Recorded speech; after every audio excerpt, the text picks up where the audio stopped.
harapan apakah yang terkandung dalam panggilannya?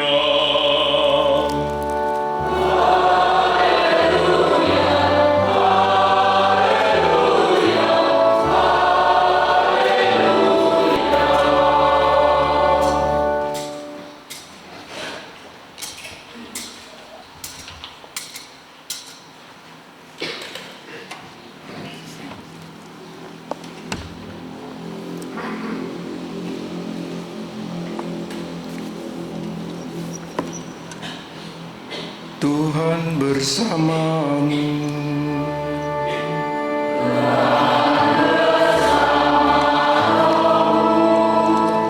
Inilah Injil Yesus Kristus menurut Matius.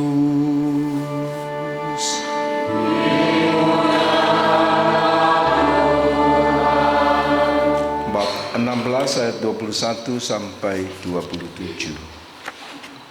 Sekali peristiwa, Yesus menyatakan kepada murid-muridnya bahwa ia harus pergi ke Yerusalem dan menanggung banyak penderitaan dari pihak tua-tua, imam-imam kepala dan ahli-ahli Taurat, lalu dibunuh dan dibangkitkan pada hari ketiga. Tetapi Petrus menarik Yesus ke samping dan mulai menegur dia dengan keras. Tuhan, kiranya Allah menjauhkan hal itu. Hal itu sekali-kali tidak akan menimpa engkau. Lalu Yesus berpaling dan berkata kepada Petrus, "Enyalah iblis, engkau suatu batu sandungan bagiku, sebab engkau bukan memikirkan apa yang dipikirkan Allah, melainkan apa yang dipikirkan manusia." Lalu Yesus berkata kepada murid-muridnya, "Jika seorang mau mengikuti aku, ia harus menyangkal dirinya, memikul salibnya dan mengikuti aku. Karena siapa yang mau menyelamatkan nyawanya, ia akan kehilangan nyawanya. Tetapi siapa yang kehilangan nyawanya karena aku, ia akan memperolehnya. Apa gunanya seseorang memperoleh seluruh dunia tetapi kehilangan nyawanya? Apakah yang dapat diberikannya sebagai ganti nyawanya? Sebab Putra Manusia akan datang dalam kemuliaan Bapanya diiringi malaikat-malaikatnya. Pada waktu itu ia akan membalas setiap orang menurut perbuatannya."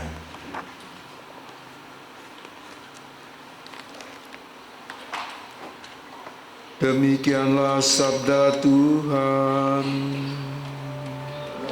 Terpujilah Kristus.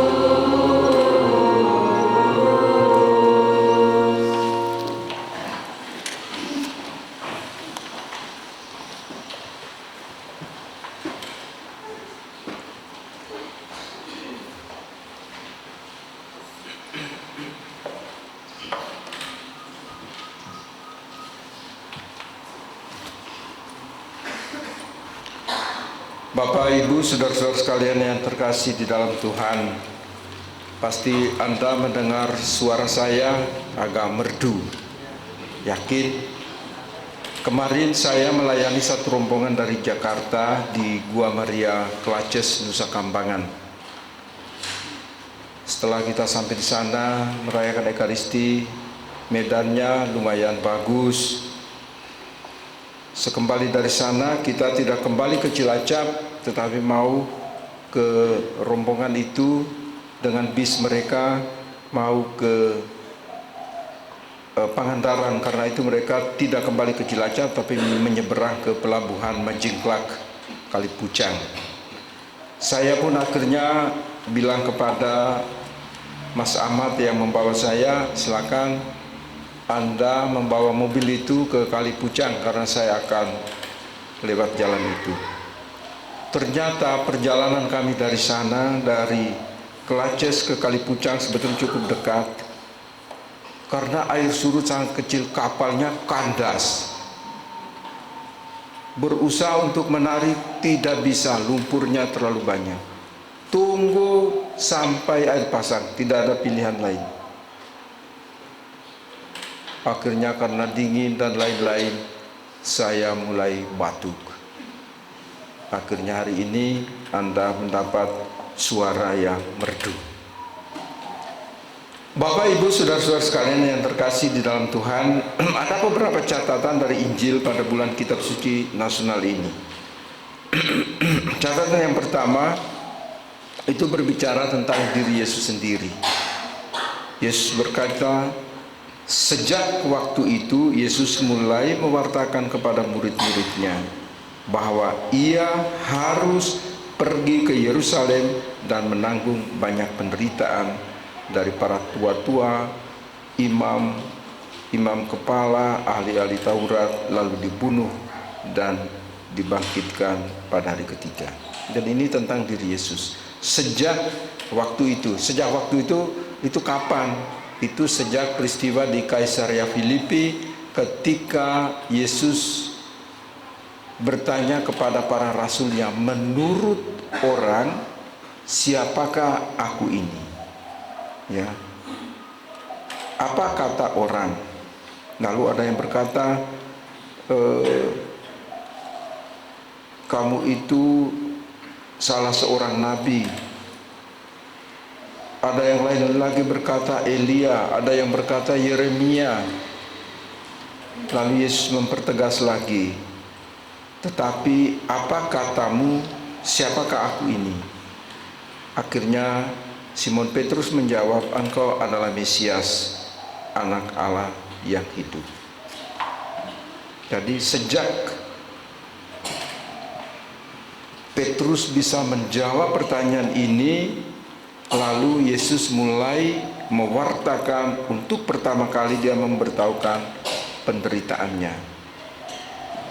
Kenapa Yesus tidak menderita misalnya di Danau Galilea di mana dia banyak mengajar? Kenapa dia tidak dihukum di situ atau di Nazaret atau di tempat lain, tetapi kenapa harus di Yerusalem? Karena pada saat itu Yerusalem menjadi pusat segala-galanya, pusat pemerintahan dia, pusat hidup religius dia, dan semua harus di situ. Banyak orang akan ke situ. Oleh karena itu, maka supaya peristiwa tentang kematian Yesus itu lebih populer, lebih mudah diwartakan keluar karena banyak orang berkumpul di Yerusalem, maka Yesus harus pergi ke sana. Sehingga warta tentang penderitaan Yesus itu lebih cepat tersebar luas daripada dia harus menderita sengsara di Nazaret misalnya atau di Danau Galilea. Tidak begitu populer, tetapi dia harus ke sana. Dan siapa yang menghukum dia? Apakah karena kepentingan politis? Tidak, bukan kepentingan politik, tetapi kepentingan pemuka agama. Jadi yang menghukum Yesus itu bukan pemerintah, tetapi pemuka agama, ahli-ahli Taurat. Yesus sendiri sudah bilang kok itu, ya. Saya harus menanggung banyak penderitaan dari pihak tua-tua, imam kepala, dan ahli-ahli Taurat. Mereka ini seringkali disebut dengan Sanhedrin, ya, Sanhedrin. Mereka ini kelompok ini, mereka ini yang menghukum Yesus. Oke. Maka alasan kenapa Yesus harus pergi ke Yerusalem untuk itu, karena Yerusalem menjadi pusat segala-galanya di sana, pusat pemerintahan, pusat religius, pusat segala macam kegiatan itu di sana, sehingga orang datang dari berbagai tempat untuk itu. Maka kalau Yesus menderita di sana, lebih cepat berita itu disebarluaskan ke seluruh dunia. Poin yang kedua tentang para rasul, tentang Yesus, kan tentang rasulnya. Kenapa Yesus berkata kepada Petrus ketika Petrus berkata, Tuhan, hal itu tidak mungkin terjadi padamu. Maka Yesus menegur dengan keras, enyalah iblis, engkau suatu batu sandungan. Jadi Yesus tahu bahwa iblis itu numpang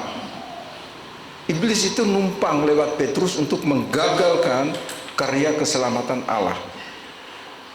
Maka Petrus rela bertaruh nyawa, kalau boleh itu kita pakai bahasa kita, Petrus rela bertaruh nyawa untuk berhadapan dengan siapapun kalau mereka mau mencederai, mencelakakan Yesus. Tapi faktanya kan berbeda. Ya toh? Ternyata Petrus penakut juga. Ketika di Yerusalem tidak berkutik. Ketika Yesus ditangkap dan sebagainya, dengan seorang perempuan Yerusalem aja takut. Anda kelihatan pernah bersama-sama dengan orang itu. Dan dia 3 kali bersumpah tidak mengenal Yesus. Saya bersumpah saya tidak kenal orang itu.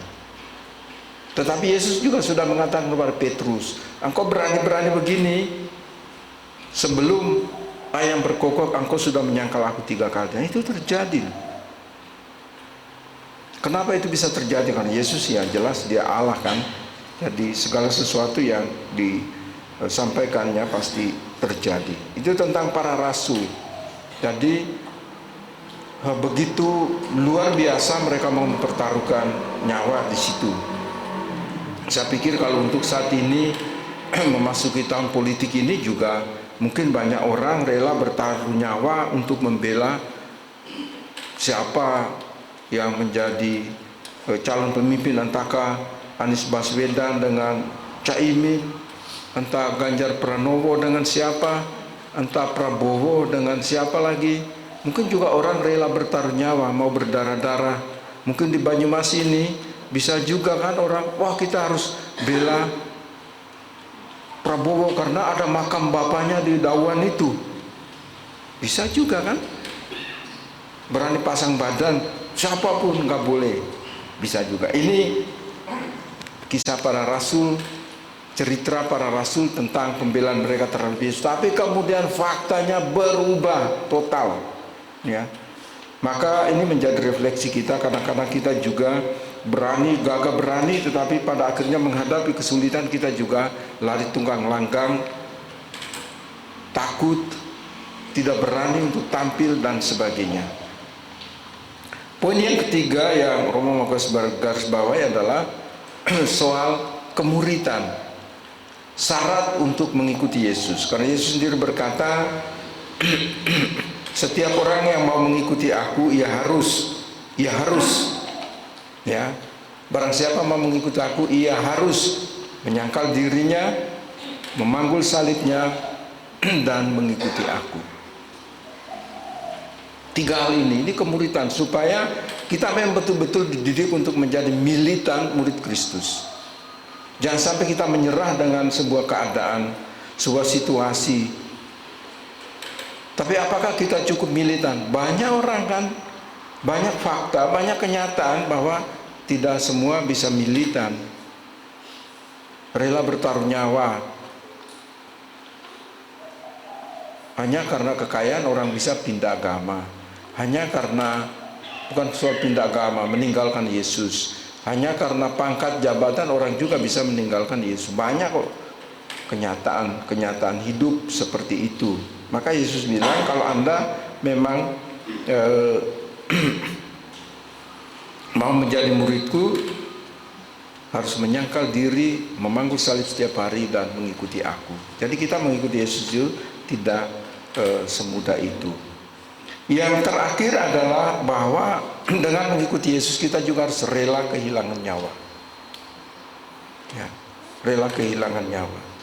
Artinya apa? Nyawa bukan soal hidup, bukan soal mati saja, tetapi juga soal gengsi, soal harga diri. Kadang-kadang juga kita iman kita menjadi yang sangat toleran. Apakah Anda itu berani membuat tanda salib misalnya di perayaan 17 Agustus? Marilah kita berdoa bagi bangsa dan negara kita menurut agama dan kepercayaan masing-masing. Kemudian doa dipimpin oleh seorang pemuka agama yang lain. Apakah Anda juga berani membuat tanda salib? Atau lihat kiri kanan dulu, orang melihat saya atau tidak? Apakah Anda takut dengan itu? Ya harus buat tanda salib. Apakah Anda juga malu? Ini orang yang rela tidak mau kehilangan nyawa itu kan.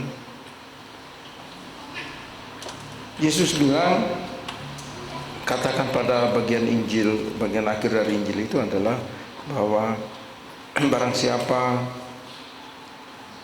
kehilangan nyawanya karena aku, ia akan memperolehnya. Dan Yesus berkata, apa artinya engkau memiliki bahkan seluruh dunia ini tapi engkau kehilangan nyawamu? Artinya engkau kehilangan keselamatan. Maka Bapak Ibu, saudara-saudara sekalian, anak-anak yang terkasih, kalau engkau seorang Katolik, nggak apa-apa buat tanda salib. Apalagi ibu-ibu lebih berani menurut saya, ya kan. Ibu-ibu itu berani loh pakai kalung salib pergi kemana-mana, pertemuan apapun. Kalau kita bapak-bapak kan, ya mungkin juga malu-malu kucing bisa juga kan. Nggak usah lah, yang penting di hati saya gitu kan. Tapi membuat tanda salib aja nggak berani. Saudara-saudara sekalian yang terkasih di dalam Tuhan, seringkali juga yang terakhir sebagai catatan adalah bahwa seringkali karena gengsi, karena harga diri, orang mati-matian mengejar membeli harga diri, memberi gengsi ini begitu mahal, begitu tinggi, sampai-sampai lupa bahwa ia memiliki hal lain yang lebih berharga, misalnya keluarga, misalnya imannya. Ini juga kadang-kadang seperti itu. Maka saya menutup khotbah saya pada bulan Kitab Suci Nasional ini dengan satu cerita. Di Kuwait itu di sana lah, Timur Tengah ya, dekat Arab Saudi sana. Boleh toh, tidak harus cerita di Roma, di Prancis, di Bethlehem, nggak usah. Boleh sekali-sekali lah di Kuwait. Tapi ini kisah nyata loh, ini bukan fiksi, kisah nyata. Beberapa tahun yang lalu, sebuah keluarga mereka mempunyai seorang anak laki-laki namanya Rashid. Suatu saat Rashid ini jatuh sakit, lalu dia dirawat di salah satu rumah sakit terkenal di Kuwait. Kedua orang tuanya memang mereka pebisnis, masing-masing mengurus bisnisnya. Selama 23 hari Rashid ada di rumah sakit, tidak pernah dijenguk, hanya dengan handphone. Pada hari ke-23, kedua suami istri ini datang menjenguk Rashid dan mereka bercerita, "Nah, Bapak Ibu selama ini tidak datang menjenguk karena kami sedang menyiapkan masa depanmu." Lalu mereka memperlihatkan foto-foto. Ini apartemen, ini usaha-usaha yang Bapak jalankan, ini segala sesuatu yang nanti besar engkau punya. Anak itu baru SD kelas 1, umurnya 7 tahun. Setelah bapak ibunya bercerita tentang bisnis mereka, lalu Rashid bertanya, apakah besok Bapak Ibu yakin apakah besok Rashid masih hidup? Kedua orang tuanya terdiam. Ternyata itu adalah percakapan mereka terakhir, karena sore harinya Rashid meninggal dunia. Benaran seperti yang dia tanyakan, apakah besok saya masih bisa memiliki semua yang Bapak Mama siapkan ini? Tentu saja ini sangat memukul kedua pasangan suami istri ini. Setelah pemakaman Rashid dan kedua orang tua ini, mereka saling bertengkar satu sama lain. Si suami menyalahkan istri. Ini gara-gara kamu. Saya bilang cukuplah saya yang berusaha. Kamu tinggal di rumah jaga anak. Tapi kamu mau bisnis, kata suaminya. Terus istrinya menjawab, kamu juga tiap hari cuma omong duit. Akhirnya tidak memperhatikan keluarga. Suami jengkel dan bilang, hari ini saya akan menceraikan engkau.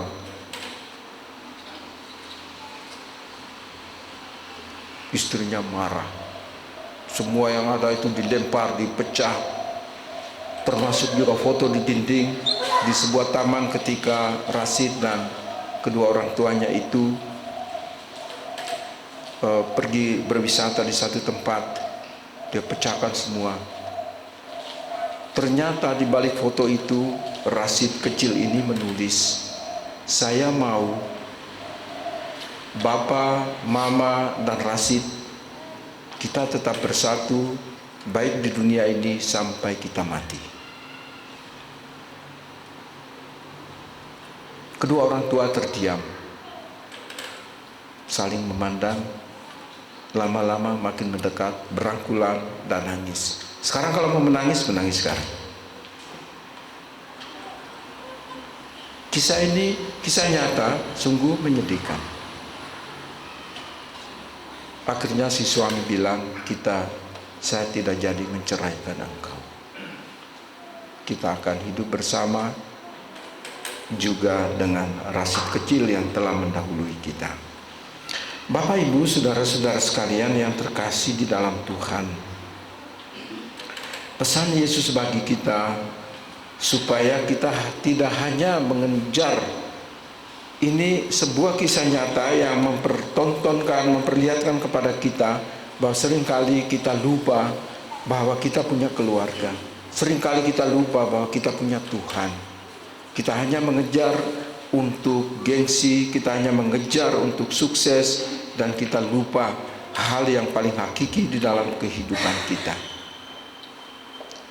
Maka mari kita diingatkan dan disadarkan, kita berjuang, berusaha untuk memiliki apa yang kita punya, tapi kita pakai setiap hari. Engkau punya sepeda motor butut satu, tapi engkau gunakan tiap hari. Itu lebih bahagia daripada mereka yang memiliki 10 kendaraan mewah dan hanya mungkin pakai satu. Yang lainnya untuk apa? Untuk gengsi. Atau orang yang punya villa macam-macam di puncak Bogor sana, tetapi dia hanya menempati sebulan sekali atau setahun 2 kali waktu liburan. Untuk apa? Untuk gengsi, untuk harga diri. Yang menempati itu karyawan yang kerja di apartemen, di villa-villa itu loh.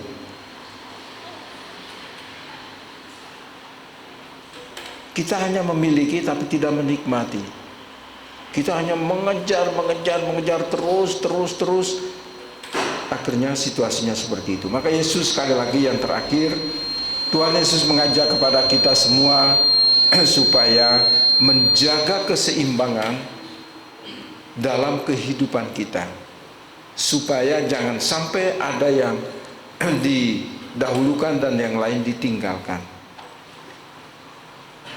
Di satu sisi kita mengejar karir, kita mengejar sukses, tetapi jangan lupa bahwa yang menjadi pokok adalah keluarga kita. Yang menjadi pokok adalah keluarga kita. Maka apapun itu, menata segala sesuatu untuk keluarga, tapi jangan lupa bahwa mereka juga membutuhkan kehadiran kita. Dan ingat, kita sebagai orang beriman, Tuhan selalu hadir di tengah-tengah kita, di tengah-tengah keluarga kita. Hanya memang seringkali kita mungkin seperti Petrus, rela bertaruh nyawa apapun, tetapi Yesus tahu itu adalah kerjaan iblis. Ya, kalau Anda pergi keluar, ada juga godaan-godaan di sana. Sadarilah bahwa iblis, maka engkau juga harus berkata seperti Yesus berkata kepada Petrus, "Enyalah iblis, aku harus pulang, aku masih punya keluarga." Bapak, Ibu, saudara-saudara sekalian yang saya cintai di dalam Tuhan, marilah pada bulan Kitab Suci Nasional ini, sekurang-kurangnya Anda punya kebiasaan, nggak apa-apa sih, malam sebelum tidur, aku mau buka aja, lihat aja nggak apa-apa, terus taruh kembali di rak atau letakkan di tempatnya. Besok malam lagi, buka lagi, nggak apa-apa. Oh, tidak diwajibkan untuk baca kok. Buka aja, ya. Lumayan, tutup lagi. Mungkin juga 1 minggu kemudian Roh Kudus bekerja dan dia bilang, cobalah baca satu nas itu. Lalu kamu mulai baca, hai anakku, jikalau engkau menjadi penanggung sesamamu dan membuat persetujuan dengan orang lain, jikalau engkau terjerat dalam perkataan mulutmu, tertangkap dalam perkataan mulutmu, buatlah begini, hai anakku, dan lepaskanlah dirimu karena engkau telah jatuh ke dalam genggaman sesamamu. Pergilah, berlututlah dan desaklah sesamamu itu. Jadi ini kalau Anda berbisnis, ini kebetulan sekali saya buka menemukan, ini acak aja loh ya. Jadi berbisnis dalam Tuhan juga ada, ya kan? Jadi jangan pikir bahwa bisnis itu pure murni. Tidak. Tuhan juga mengatur kok ini mengatur semua. Bagaimana Anda berbisnis, bagaimana Anda mencari makan, bagaimana Anda berusahanya, karena kita jarang sih ya. Jadi bulan Kitab Suci ini Bapak Ibu sekalian saya ajak supaya nanti para pendamping atau para fasilitator juga bawa Kitab Suci. Jarang saya melihat itu, para fasilitator bawa Kitab Suci. Kamu ini apa-apaan ini? Tapi ya saya sih lihat aja kan, saya lihat saja. Tapi saya evaluasi dan bilang kepada mereka, loh, kamu itu bacakan kepada umat. Kamu bilang, oh Kitab Suci bilang begini. Nah buktinya mana? Tunjukkan dong. Jadi para fasilitator yang mungkin Anda hadir di dalam rumah ibadah ini, tolong ya, nanti mulai kegiatan bulan Kitab Suci, sekurang-kurangnya Anda bawa. Baca atau tidak baca, umat itu tahu, oh ini bulan Kitab Suci, gitu ya. Supaya kita punya kebiasaan, saya juga punya kebiasaan selalu membawa Kitab Suci. Saya pergi ke Gua Maria Kelaces, saya itu bawa Kitab Suci. Tapi ada Kitab Suci saya yang lebih kecil untuk saya gendong kemana-mana dalam ransel saya. Kemarin juga, kalau Anda ada yang sudah pergi ke Gua Maria Kelaces di Nusa Kambangan, belum, saya harap ada lingkungan yang mau ke sana. Kita lewat jalan darat, bagus. Jalan sekarang ke arah Jawa Barat itu, wah, sudah bagusnya luar biasa ya. Nanti kita dari Kelaces, habis Anda dari Gua Maria Kelaces menyeberang ke Majingklak yang perahu saya kandas itu, nanti dari situ ke Pangandaran 27 kilo pantai, wisata dulu situ kan. Lingkungan Maria itu siap-siap cari tempat. Jadi saya beri batas waktu sampai akhir tahun, kalau Anda tidak pergi, sumbang untuk gereja. Hasil arisan itu jauh lebih terhormat daripada jalan-jalan. Berani enggak ini lingkungan Maria ini? Lingkungan Yosef senyum-senyum ini. Oh syukurlah kalau gitu. Nanti Yosef juga ada, saya tahu. Nanti kalau enggak pergi-pergi, saya tarik semua, bantu ke gereja sini. Baik Bapak Ibu Saudara-saudara sekalian saya cintai dalam Tuhan, mari kita tanggapi sabda Tuhan pada hari ini untuk kita menegaskan iman kita mendoakan sahadat para rasul. Kita bangkit berdiri.